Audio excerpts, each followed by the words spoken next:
1장 1절 이하 5절에 있는 말씀 141쪽 1절 이하 5절에 있는 말씀 함께 1절부터 5절까지 함께 봉독합니다. 태초에 말씀이 계시니라. 이 말씀이 하나님과 함께 계셨으니 이 말씀은 곧 하나님이시라. 그가 태초에 하나님과 함께 계셨고 만물이 그로 말미암아 지은 바 되었으니 지은 것이 하나도 그가 없이 된 것이 없느니라. 그 안에 생명이 있었으니 이 생명은 사람들의 빛이라. 빛이 어둠에 비치되 어둠이 깨닫지 못하더라. 아멘. 오늘 밤도 요한복음을 가지고 로마서도 복음입니다만 복음을 우리가 계속 듣고 복음을 잘 복음으로 무장되고 복음으로 살기를 원하는 마음을 담아서 요한복음 말씀을 계속해서 함께 나누려고 합니다. 요한복음은 예수님의 제자 요한이 기록한 성경이죠. 제자 사도 요한이 기록한 요한 1, 2, 3서 요한계시록도 다 사도 요한이 기록한 책입니다. 근데 사복음서라 그러잖아요. 마태, 마가, 누가, 요한 복음이죠. 근데 세 복음서를 거의 비슷하고 그래서 공관복음이라고 해요. 마태, 마가, 누가 보는 관점이 같다 그래서 공관복음이라 이렇게 말하고, 특별히 이제 요한복음은 달라요. 요한복음은 특별히 영적인 복음이라 이렇게 말해요. 그래서 상당히 심오하고 어려운 것들도 많아요. 그런데 우리가 신앙이 깊어지면 영적으로 깊어져야 되거든요. 요한복음을 들으면서 복음이 좀 깊어져야 돼요. 영적으로 좀 깊어져가지고 좀 눈이 열리고 귀가 열려서 영적으로 좀 생각을 하고 영적으로 말하고 영적으로 생명의 연결을 이루어가는 그런 우리의 모습이 있어야 한다라는 거죠. 그래서 이 마태, 마가, 누가는 예수님의 그 탄생 기록을 다 이야기하거든요. 근데 요한복음은 없어요. 바로 세례 요한이 그 다음에 나오고 오늘 본문에 예수님이 빛이라고 말하고 세상에 오신 빛이고 생명이라고 말하면서 그 다음에 그 예수님의 오실 길을 예비한 세례 요한 다음에 바로 예수님의 3장에 가면 가나 혼인잔치에 기적의 역사 바로 사역이 나와요. 요한복음은 다릅니다. 그런 부분이 달라요. 그래서 1절부터 좀 달라요. 다른 복음서하고 1절부터 달라요. 그 1절에 뭐라 그럽니까? 태초에 말씀이 계시니라 이렇게 시작하고 있어요. 1절 보니까 요한복음 1장 1절을 보니까 어디 말씀이 바로 생각나요? 창세기 1장 1절 말씀이 생각나죠. 거기 뭐라고 합니까? 창세기 태초에 하나님이 천지를 창조하시고. 그런데 창세기 1장 1절의 태초하고 오늘 이 요한복음 1장 1절의 태초는 달라요. 말 그대로 창세기 세상의 시작이라는 거죠. 태초라는 것, 창세기 태초는 하나님께서 세상을 창조하신 시작으로서의 태초예요. 그러니까 세상의 첫 출발, 그게 태초예요. 그러나 요한복음의 태초는 세상이나 이 시간이 창조되기 전의 태초예요. 영원한 걸 말하는 달라요. 왜 사도 요한은 예수님에 대한 말씀을 시작하면서 태초를 언급하고 있을까요? 복음의 주제가, 복음의 주인공이 예수님이잖아요. 근데 왜 태초를 이야기하고 있어요? 바로 예수님께서 태초부터 세상이 시작되기부터 영원 전부터 계신 하나님이신 걸 말씀하는 거예요. 태초에 말씀이 계시니라. 바로 이 말씀이 바로 예수님이라는 거예요. 그러니까 십자장에 가보면 말씀이 육신이 되어 이 땅에 오셨다 그러잖아요. 그죠? 그러면서 여기 보면은 바로 이 말씀이 하나님과 함께 계셨으니 그러잖아요. 사도 요한은 이 말씀이 하나님과 함께 계셨다고 말합니다. 함께라는 말은 친밀한 교제를 의미하는 거예요. 말씀과 하나님이 친밀하게 교제하셨다는 것은 말씀과 하나님이 서로 다른 인격체로서 존재한다는 말씀이에요. 이 말씀은 곧 하나님이시라 그러잖아요. 말씀이신 예수님은 하나님과 구별되시면서 동시에 말씀이신 예수님이 바로 하나님이시라는 거죠. 좀 어려운 것 같지만 예수님과 하나님은 동등하신 분이요 하나님. 그러니까 천지를 창조하실 때 사실은 하나님이 창조주, 하나님이 주도해서 하신 것 같지만 예수님과 함께 성령님도 함께 했다는 거예요. 그래서 우리가 우리 형상을 따라 그러잖아요. 그 말은 하나님, 성부 하나님, 성자 예수님, 보혜사 성령님이 함께 하셨다라는 거죠. 그 하나라는, 그래서 예수님도 창세 전에 이미 계신 하나님이라는 것을 알게 하기 위해서 태초에 말씀이 계셨다, 예수님이 계셨다, 이렇게 사도 요한은 우리에게 이야기하고. 그래서 3절 말씀에 보면 뭐라고 말씀합니까? 3절에 만물이 그로 말미암아 지은 바 되었으니 지은 것이 하나도 그가 없이 된 것이 없느니라. 성경은 예수님께서 이 세상을 창조하셨다라고 말씀하고 있어요. 천지 창조의 주역은 성부 하나님이, 그러나 성부 하나님은 성자 예수님과 함께 성자 예수님을 통하여 이 세상을 만드셨습니다. 예수님은 성부 하나님과 같이 창조주 하나님이라는 거죠. 이렇게 태초에 영원전부터 계신 창조주 말씀이신 우리 예수 그리스도는 이 땅에 오신 이유가 있어요. 왜냐하면 4절에 뭐라 그럽니까? 그 안에 생명이 있었으니. 그 안에 누가? 예수님 안에 생명을 가지고 오셨다. 생명이 있었으니 이 생명은 사람들의 빛이라. 그렇게 말하고 있어요. 여러분, 예수님 안에 생명이 있어요. 예수님 그분이 바로 생명이에요. 그러니까 우리가 그런 말 하잖아요. 물을 떠난 고기는 혹시 살지 몰라도 예수 떠난 심령은 살 수가 없다. 예수님이 생명이기 때문에. 그죠? 예수님 외에는 생명이 없어요. 육신의 생명을 말하는 것이나 이 생명은 영원한 생명을 말하는 거예요. 우리에게 영원한 영생을 주시는 분은, 영원한 생명을 주시는 분은 오직 예수님밖에 없는 줄로 믿습니다. 아멘. 그 예수님이 우리에게 오신 이유는 이 생명을 주시려고. 우리에게 오셨다. 영원한 생명이고 영원한 구원의 그 은혜를 주시려고 이 땅에 오셨다. 오늘 여기 이 자리에 나온 사랑하는 우리 여러분, 여러분은 영원한 생명이신 예수님을 모시고 살아갑니까?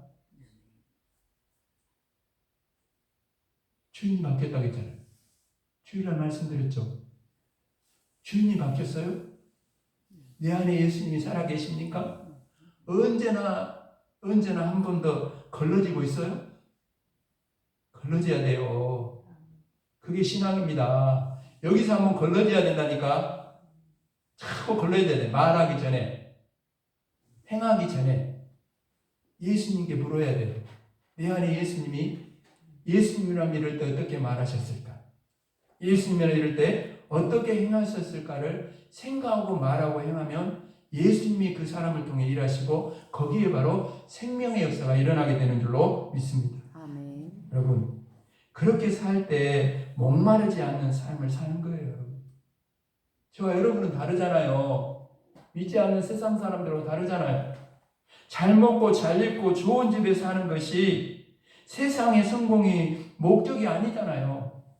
그 아무리 잘 입고 아무리 높은 권세를 가지고 재물을 가지고 명예를 가지고 다 한다 할지라도 오늘 주님이 오신 어리석은 부자처럼 오늘 네 영혼을 내가 가져가면 네 쌓은 그것이 네 것이 되겠느냐? 그렇잖아요. 어리석은 거예요. 굉장히 어리석게 그걸 붙들고 그것이 목적되어 산다면 주님 오시는 날 너무너무 인생이 허무하게 되어버려요. 아무것도 남을 것이 없는. 영원한 생명이신 여러분, 예수님을요, 그 영원한 생명을 오늘도 누리면서 천국 아버지 집을 갈 준비를 하면서 살아야 돼요. 저와 여러분, 영원한 생명이신 예수님을 모시고 사는 사람은 더 이상 먹고 입고 사는 것에 마음을 빼앗기지 않습니다. 육신의 양식이 풍성하다고 교만할 것도 없고 육신의 양식이 다른 사람처럼 풍성하지 못하다고 해서 낙심할 것도 없어요. 영원하신 생명이신 예수님을 모시고 사는 자는 예수님 한 분으로 만족하게 돼요. 뭘 더 바라는 거예요?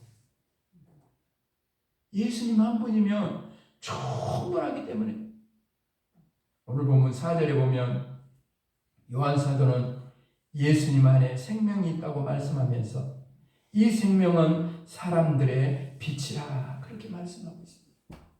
예수님을 생명으로 그리고 예수님을 빛으로 설명하고 있어요. 예수님은 빛입니다. 예수님이 빛이시라면 예수님 없는 세상은, 예수님 없는 인생은 죄가 지배하는 어둠이고 사망이 지배하고 있는 어둠이라는 것입니다. 어둠 속에 있는 사람은요, 자신이 어둠 속에 있다는 걸 몰라요. 죄 가운데 있는 사람은 자신이 죄 가운데 있다는 걸 몰라요. 그렇게 해서 계속해서 어둠 가운데, 죄 가운데 살아가는 거예요. 어떤 사람은 자신이 죄 가운데 있다는 걸 알고 있어요. 그래서 그 죄에서 벗어나기 위해서 몸부림칩니다. 그러나 여러분, 소용없어요. 우리의 힘으로는 어둠을 물리칠 수가 없습니다. 나름대로 착하게 살고 선행을 베풀고 종교 생활에 열심을 내어도 어둠을 물리칠 수 없습니다. 여러분, 어둠을 물리칠 수 있는 유일한 것은 오직 빛밖에 없어요. 빛. 성냥개비 하나, 그 작은 성냥개비 하나만 켜도 금방 어둠이 물러갑니다. 그래서 예수 이름을 불러야 되는 거예요, 여러분. 내 영혼을 향해서도 예수님의 이름을 불러야 되고, 가정 속에서, 직장 속에서 어디를 가든지 예수님의 이름을 부르면 어둠이 물러가고 거기 생명의 역사가 바로 일어나는 거예요. 왜? 예수님이 빛이기 때문에. 예수님이 생명이기 때문에. 그러나요, 어둠 속에 있는 모든 사람이 빛을 환영하는 거 아니에요. 왜냐하면 빛 앞에서 자신들의 어둠이 그대로 드러나기 때문에. 빛 앞에 서기 전에는 자신이 좀 괜찮은 사람인 줄 자꾸 아는 거예요. 빛 앞에 서기 전에는 자신에게 별 문제가 없다고 생각해요. 빛 앞에 서기 전에는 자신처럼 의롭고 착한 사람이 없다고 생각. 그런데 빛 앞에 서보니 그게 아니에요. 빛 앞에서 나를 속이고 사람을 속이고 세상을 속였던 그 어둠 속에 숨겨져 있던 자신의 진짜 모습을 보게 돼요. 이게 있어야 돼요. 이게 있어야 신앙이 되는 거예요. 이게 있어야 그때부터 예수 믿는 믿음의 사람이 되는 거예요. 거기 비춰봐야 돼요. 빛 앞에 자신의 마음속에 감춰있던 추하고 더러운 모든 모습이 적나라하게 드러나. 마치 그 구조물통이 오물통이 좋고 위에는 마을 게 있어요. 휘 저물 밑에서 콩나물 대가리만 모든 것이 올라온 것처럼 겉모습으로 봐서는 신앙생활 잘하는 것 같고 멀쩡한 것 같고 양복 딱 차려입고 좋은 차 타고 다니고 큰 소리 치고 막 그런 것 같은데 들어가 보면 회칠한 무덤이요. 겉모양만 멀쩡히 들어가 보면 아주 추하고 더러운 것들이, 그거는요 빛 앞에 서야 발견돼요. 여러분, 이때 우리가 취할 수 있는 선택은 두 가지밖에 없어요. 두 가지밖에 없습니다. 하나는 빛을 받아들이지 않는 거예요. 빛을. 어둠 속에 있는 자신을 인정하지 않는 거예요. 그 빛을 자기 것으로 삼지 않는 거예요. 이것이 바로 5절 말씀입니다. 5절에 뭐라 그럽니까? 빛이 어둠에 비치되 어둠이 깨닫지 못하더라. 이런 사람은요, 계속의 어둠 속에서 살 수밖에 없어요. 이렇게 죄의 어둠 속에 살다가 결국은 사망의 어둠 속에서, 지옥의 어둠 속에서 영원히 살게 됩니다. 빛이 없어서가 아니에요. 빛을 거부하기 때문에.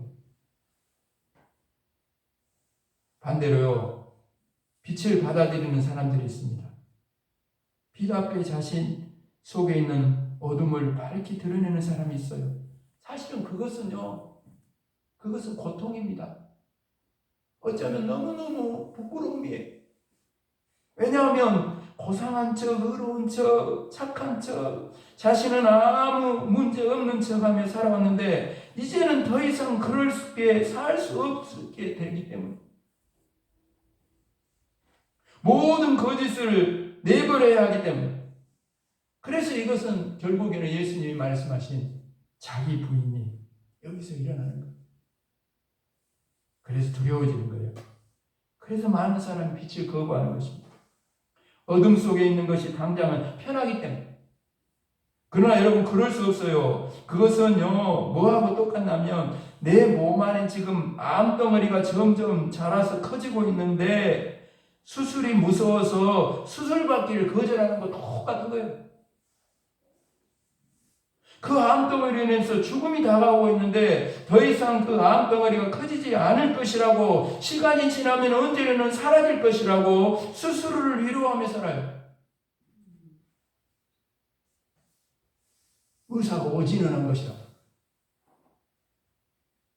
자신은 건강하다고, 자신은 아무 문제 없다고 자신을 자꾸 속이는 것입니다. 그러다가 결국은 사망의 심판을 당하는 거예요. 그러니까 여러분, 빛이 우리 안에 있는 어둠을 자꾸 드러내는 것은 우리를 죽이려 함이 아니라 우리를 살리기 위함인 거예요. 그래서 회개가 복이라고 말씀드렸죠. 진짜 보고 뭐 하늘에서 무슨 그냥 뭔 복인 줄 알지만 죄를 죄로 알고 깨닫는 만큼 큰 복이 어디 있어요? 그죠? 빛이 비춰질 때, 죄를 드러낼 때 거기 내가 잘못했습니다. 내가 죄인입니다. 그렇게 고백하고 그렇게 하나님과의 관계가 회복되는 것만큼 여러분 더 큰 은혜와 더 큰 복이 어디 있어요? 하나님과 관계가 잘 돼야 되는 거예요. 복이 하나님께로 오니까. 그죠? 살리기 위한 빛은 우리 안에 있는 모든 죄와 죄로 인하여 병든 영혼을 고치고 죄로 물든 마음을 고치고 죄로 망가진 인생을 고칩니다. 빛이 우리를 구원하는 거예요. 이것이 바로 빛 대신 예수님이 우리 인생 가운데 찾아오셔서 행하신 놀라운 구원의 은혜인 줄로 믿습니다. 아멘. 그러나 여기서 한 가지 말씀드려야 할 것이 있어요. 그것은 빛 대신 예수님을 영접한 우리 안에는 여전히 어둠 가운데 거하고자 하는 죄의 본성이 남아있다. 오라 나는 공고한 사람이로다. 내 마음은 선을 원하되 악을 행하고 있는, 선을 행하면서도 악을 행하고, 두 마음이 있어. 두 마음이. 그죠? 우리 안에 있다는 죄의 본성이 늘 남아있어요. 마치 떨감나무에다가 단감나무를 접붙이게 하는 건 똑같거든요. 예수를 믿는다는 것은 단감나무를 딱 접을 붙여. 그러면요, 처음부터 단감나무가 됩니까? 떨감나무가 옆에서요, 가지를 치고 막 올라와요. 그러면 그때마다 쳐내야 되는 거예요. 나를 쳐서 날마다 죽게 걱정시켜야 돼. 그래야 예수님과 만나는 점이 생기면서 예수님의 그 생명이 내 안에 들어오고 빛이 들어오면서 내가 온 전인격적인, 지정의의 전인격적인 온전한 예수 그리스도로 옷 입게 되고 예수 그리스도의 사람으로 온전히 변화되는 데는 시간이 필요합니다. 그냥 되는 게 아니에요. 이 죄의 본성이 있다는 걸 우리가 알아야 돼요. 그래서 여러분 요한일서 1장 6절 7절 말씀을 들어보십시오.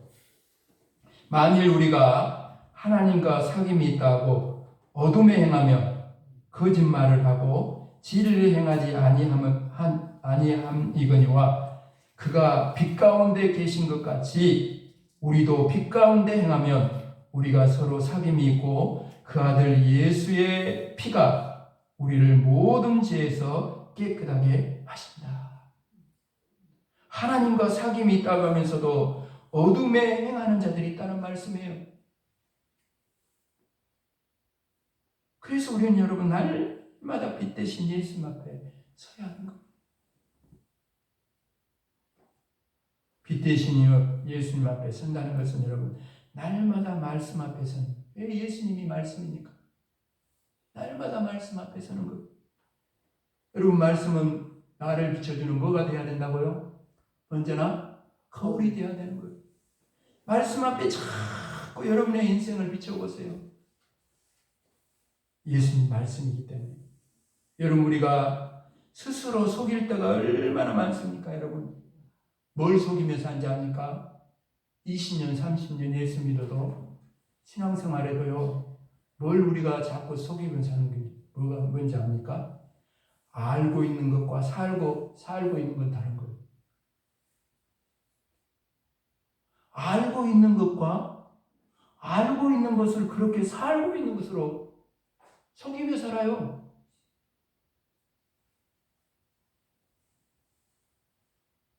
아닌 줄 알면서도 이 정도는 괜찮다고 스스로를 자꾸 합리화시킵니다.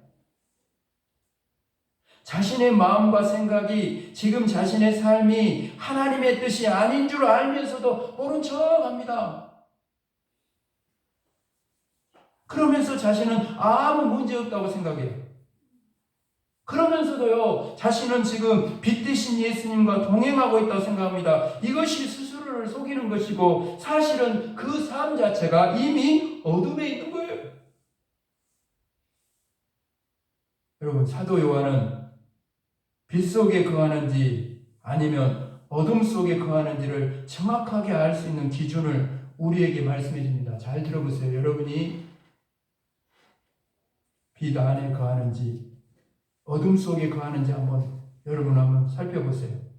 요한일서 2장 9절 이하 11절 말씀입니다.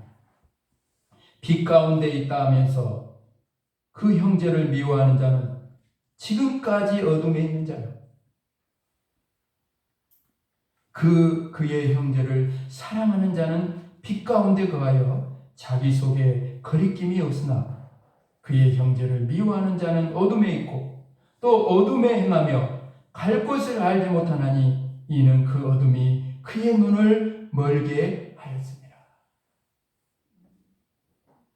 여러분, 사랑하고 있는 사람은 빛 가운데 있는 사람이에요. 사랑하고 있는 사람은 빛 대신 예수님과 지금 동행하고 있는 사람입니다. 사랑하고 있는 사람은 생명이신 예수님을 인하여 지금 이미 영생을 누리고 있는 사람이에요. 그러나 예수님을 믿는다고 하면서도 미움 가운데 있는 사람은 어둠 속에 있는 사람이에요. 빛 대신 예수님을 등지고 있는 거예요. 영생의 복을 누리지 못하고 지옥과 같은 마음으로 살아가고 있는 그 사람이에요. 여러분, 천국도 너무 가까이 있고요. 지옥도 너무 가까이 있어요. 천국은 여기 있다 저기 있다 할 것이 아니에요. 어디 있다고? 마음에. 누군가를 미워보세요. 바로 지옥이죠. 누군가를 사랑해보세요. 바로 천국이죠. 마음이 있어요. 여러분, 아무리 아름다운 곳이 있고 그렇다 할지라도 내 미움으로 가다면 그 꽃을 막 잡아 뜯어버려. 사랑하는 마음이 있으면 좀 부족하고 연약해 보여도 가서 먼저 손을 내밀면서 따뜻하게 안아주는 사랑의 사람이 되는 거예요. 그것이 가까이 있어요. 아주 가까이. 마음에 있어요. 그게 사랑으로 여러분 나타나는 거예요. 빛 가운데 거하는지 어둠 가운데 거하는지 사랑으로 나타나는 거예요. 여러분. 오늘 시간 사랑 여러분, 예수님을 영접하고 영원한 생명을 누리고 있는 저 여러분에게 예수님께서 이 시간 말씀을 마무리해가면서 생명으로 빛으로 오신 예수님께서 우리들에게 이렇게 말씀하십니다. 사랑하는 아들아, 딸아, 너는 지금 빛 가운데 거하고 있느냐? 가정에서, 직장에서, 마을에서, 오늘도 만나는 모든 사람들 속에서 너는 지금 빛 가운데 살아가고 있느냐라고 오늘 밤 저와 여러분 묻고 있습니다. 오늘 여러분이 이 말씀 앞에 어둠 속에 있던 마음과 생각이 오늘 말씀 안에서 드러났다면 말씀 앞에 어둠 속에 살아가던 내 삶이 드러났다면 숨기면 안 돼. 더 이상 또 속이고 감추고 그러지 않은 척, 나는 잘하고 있는 척 그렇게 살면 나는 속이고 세상을 속일 수 있지만 주님을 속일 수는 없어요. 있는 모습 그대로 먼저 빛 가운데로 나아가야 돼. 날마다 빛 가운데로 예수님께로 나아가야 돼.